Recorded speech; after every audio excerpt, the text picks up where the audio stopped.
A monarch walking freely amongst his loyal subjects. Thailand's King Maha Vajiralongkorn greeting the people at a walkabout last year.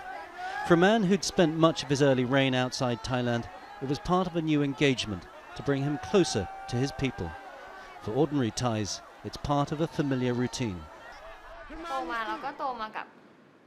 I've been taught to love the king since I was young. I grew up with phrases like "Long live the king" or "I love the king." I grew up watching news about the monarchy's household. I learned about the institution in school. People around me love the king, but then I wondered, why do we love the king? BENJA now rejects many of the official histories she was taught as a child, as do other young Thais who are calling for reforms.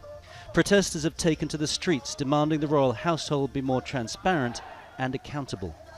For many Thais, it marked a huge change.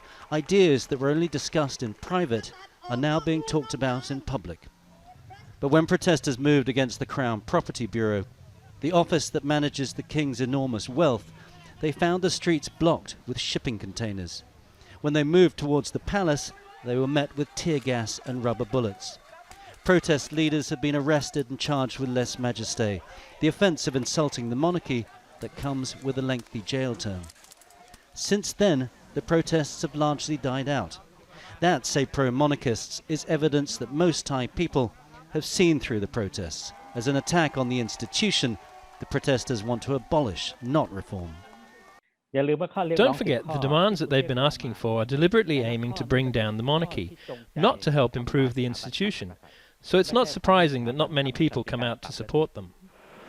On the occasion of the King's 69th birthday, there's unlikely to be much pomp or ceremony. This year, with COVID restrictions in place, official celebrations of the King's birthday are likely to be very muted. But many people think once those restrictions are lifted, protesters calling for reform of the monarchy could hit the streets once again. In recent months, the King has stayed out of the public eye. When he's been seen, he's relied on the Queen for support. And despite his position of power, he appears to be a monarch, unsure of his relationship with his subjects. Cheng, Al Jazeera, Bangkok.